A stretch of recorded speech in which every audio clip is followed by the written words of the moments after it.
Hello guys, welcome back to my channel.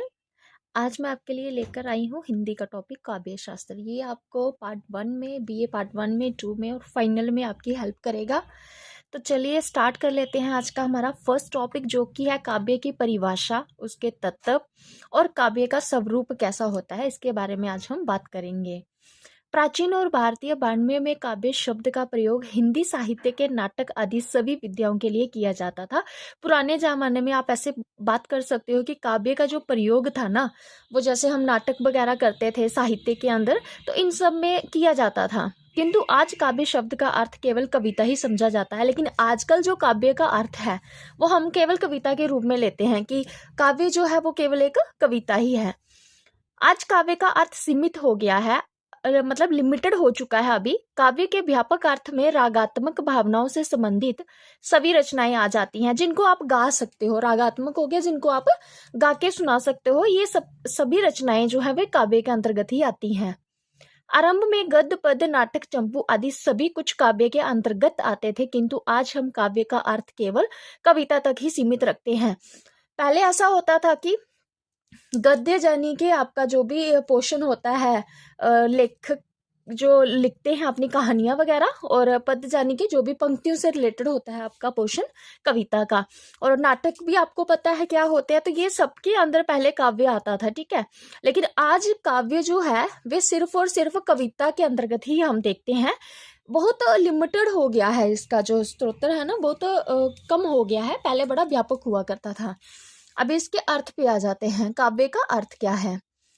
काव्य की परिभाषा देने से पहले हमें काव्य शब्द का अर्थ जान लेना चाहिए। देखिए, किसी भी चीज की जब आप परिभाषा देते हो ना, उससे पहले उसका मतलब पता होना चाहिए कि इसका मतलब क्या है। अभिनव गुप्त ने काव्य के विषय में लिखा है, कविन्य काव्यम, अर्थात जो कुछ वर्णनीय है वही काव्य है, जिसको आप वर्णन कर सकते हो। जो भी आप लिख सकते हो वे सब काव्य के अंतर्गत आता है। संस्कृत एवं हिंदी में काव्य निर्माता को कवि कहते हैं। जो भी हिंदी में कुछ लिखते हैं या फिर संस्कृत में कुछ लिखते हैं, इन दोनों भाषाओं में जो भी कुछ ना कुछ लिखा जाता है वे सब काव्य के अंदर ही आता है, ठीक है। इसको हम काव्य की श्रेणी में रखते हैं और कवि कहते हैं इनको हम, ये भी एक बात है। अंग्रेजी में कवि का पर्यायवाची शब्द पोएट है। और जब हम बात करते हैं ना अपनी इंग्लिश की लैंग्वेज की, ठीक है, तो इसमें कवि किसको कहा जाता है? हम कवि बोलते हैं पोएट को। अंग्रेजी में पोएट शब्द का अर्थ है निर्माता या विधायक। अब देखिए, बहुत बड़ी बात है यहाँ पे। निर्माता कौन होता है? जो किसी चीज का निर्माण करता है। और विधायक भी उसी को कहा जाता है। तो इंग्लिश में जो पोएट है उसका अर्थ जो निकलता है वो या तो निर्माता निकलता है या तो विधायक निकलता है। और पोयम का अर्थ है निर्माण या फिर सृजना। निर्माण यानी कि जो आपने कार्य किया हो, और सृजन जिसको आपने सृजन किया हो, जिसकी आपने रचना करी हो। अतः काव्य शब्द का अर्थ है कवि कर्म या कवि सृजना। तो काव्य का जो मेन अर्थ निकल के आता है वो यही आता है कि जो कवि का जो कर्म होगा, यानी कि जो उसने काम किया है, या फिर कवि की जो अपनी सृजना है, जो भी उसने अपनी रचना करी है, ठीक है। अब हम करेंगे काव्य की परिभाषा। काव्य की परिभाषा को देख लेते हैं। विभिन्न विद्वानों ने अपने अपने दृष्टिकोण से काव्य को परिभाषित करने का प्रयास किया है। बहुत से ऐसे हमारे आप कह सकते हैं कवि हैं जिन्होंने अपने अलग अलग तरीके से काव्य को एक नई परिभाषा दी है। विभिन्न विद्वानों की परिभाषाओं को हम मुख्य तौर पर 3 भागों में बांट सकते हैं। तो इसके जो मेन इंपॉर्टेंट 3 पार्ट हैं वे हैं हमारे पास संस्कृत के विद्वानों द्वारा की गई काव्य की परिभाषाएं। एक तो संस्कृत के विद्वान थे जिन्होंने इसकी परिभाषा करी। दूसरा है हमारे पास पाश्चात्य विद्वानों द्वारा करी गई काव्य की परिभाषाएं।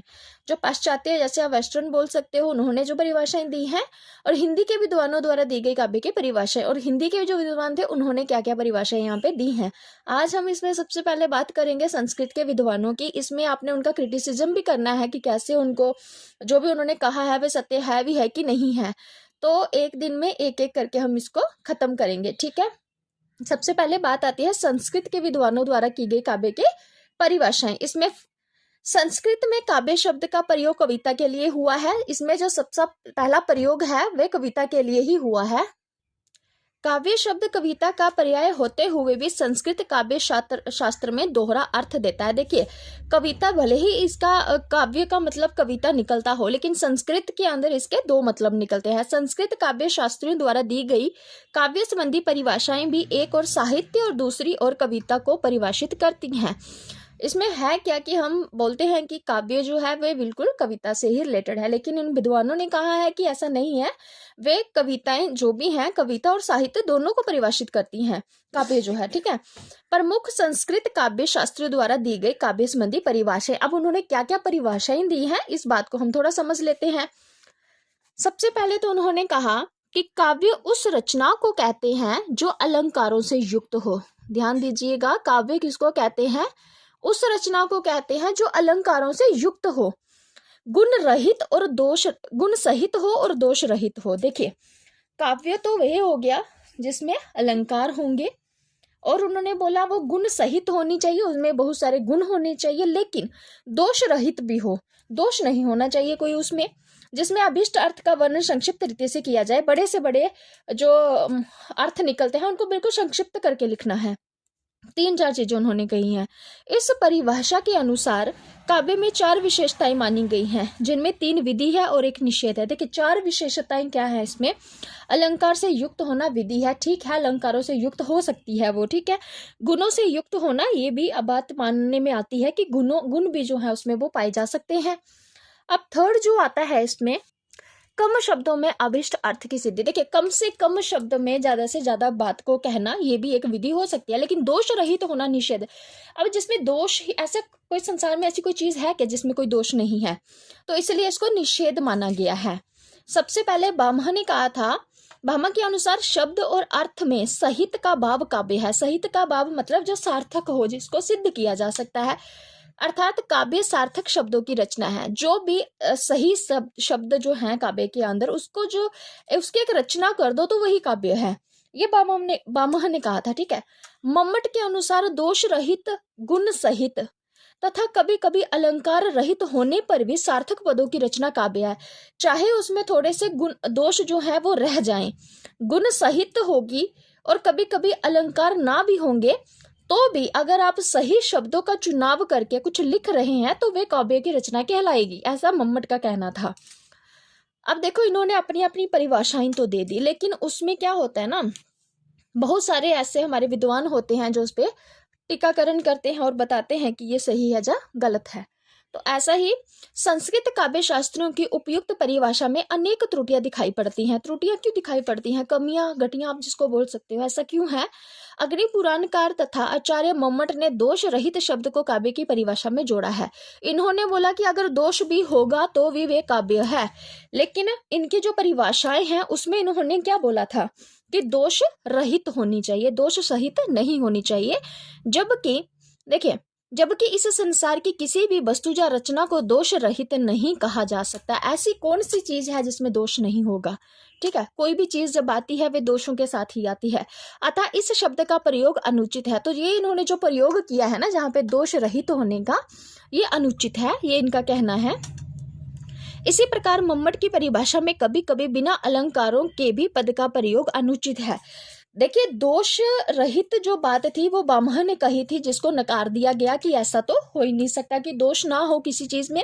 अब मम्मट का कहना था कि कभी कभी अलंकारों के बिना भी आप सार्थक शब्दों को अगर चुनाव कर लेते हैं तो वे काव्य है, लेकिन ऐसा नहीं है। उन्होंने बोला कि मम्मट की जो परिभाषा थी, उन्होंने बोला कि कहीं पे अलंकार नहीं भी होंगे तो भी चलेगा, ऐसा नहीं है।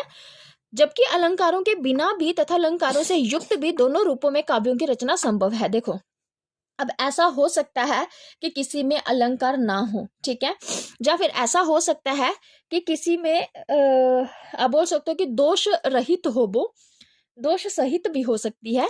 तो इन दोनों रूपों में जो है वो काव्य की रचना संभव है, तो फिर इसके वर्णन की आवश्यकता ही नहीं है। देखो, गुण भी हो सकते हैं, दोष भी हो सकते हैं, अलंकार हो भी सकते हैं, अलंकार नहीं भी हो सकते हैं। तो ये डिपेंड किस पे करता है कि आप शब्दों का चुनाव कैसे कर रहे हैं। तो दोनों ही जो आपके विषय हैं, दोनों में आप काव्य जो है इसकी रचना कर सकते हो। तो फिर इनके वर्णन की जो आवश्यकता थी ही नहीं। जो 4 विशेषताएं इन लोगों ने बताई थी कि अलंकारों से युक्त होंगे, गुणों से युक्त होना, ये सब जो चीजें इन्होंने बताई थी, इनकी तो आवश्यकता थी ही नहीं। ओके, तो इस प्रकार बामह की परिभाषा भी अति व्यावृत्ति के दोषों से युक्त है। तो जो इन्होंने परिभाषा दी थी बामह ने, वो भी इतनी ज्यादा सार्थक नहीं लगती है, क्योंकि हर सार्थक शब्दों की रचना को कविता अथवा काव्य नहीं कहा जा सकता। अब आप बोलोगे कि कोई भी शब्द चुन कर आप लिख दो और फिर बोल दो कि ये काव्य है, तो ऐसा नहीं हो सकता, उसको हम काव्य नहीं कह सकते। संस्कृत काव्य शास्त्रियों की निम्नलिखित परिभाषाएं अत्यंत सुंदर एवं सार्वगर्भित हैं। देखिए संस्कृत, अब आप बात करते हैं हम जो संस्कृत के विद्वान थे, उन लोगों ने जो अपनी परिभाषाएं दी हैं काव्यों को लेकर, वे बड़ी ही अच्छी हैं, सरल हैं और मानने लायक भी हैं। वे क्या है, चलिए उनको देख लेते हैं थोड़ा। फर्स्ट है हमारे पास रसात्मक वाक्य जो है वे काव्य है। रस से जो युक्त होगा वे काव्य है, यानी कि ओके। तो फर्स्ट है हमारे पास रसात्मक काव्य वाक्य जो है वे काव्य है। रस से युक्त जो भी वाक्य होगा उसको हम काव्य की श्रेणी में ला सकते हैं। वाक्यम रसात्मकम काव्यम, आचार्य विश्वनाथ जी ने कहा था कि रस से युक्त होना चाहिए काव्य। रमणीय अर्थ का प्रतिपादक शब्द ही काव्य है। रमणीय यानी कि वो रोमांचक होना चाहिए। ये कहा था पंडित राज जगन्नाथ जी ने कहा था रमणीयार्थ प्रतिपादक शब्द काव्यम। रमणीय होना चाहिए यानी कि आपको वो रोमांचक लगना चाहिए।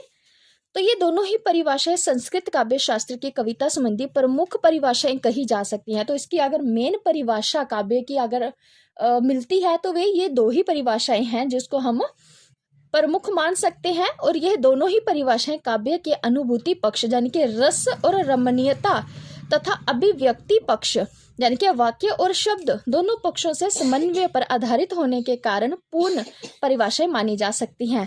यानी कि रस होगा तो आपको मजा आएगा उसको पढ़ने में, आपको रोमांचक लगेगी कोई चीज तो आप पढ़ोगे। ऐसे शब्दों का चुनाव करना, ऐसे वाक्य बनाना, ये दोनों एक दूसरे को परिपूर्ण करते हैं। इसीलिए ये जो दोनों परिभाषाएं हैं इनको सार्थक माना जा सकता है। ये तो था हमारा संस्कृत को, ये जो संस्कृत के विद्वान थे इन्होंने क्या बोला था काव्यों को लेकर।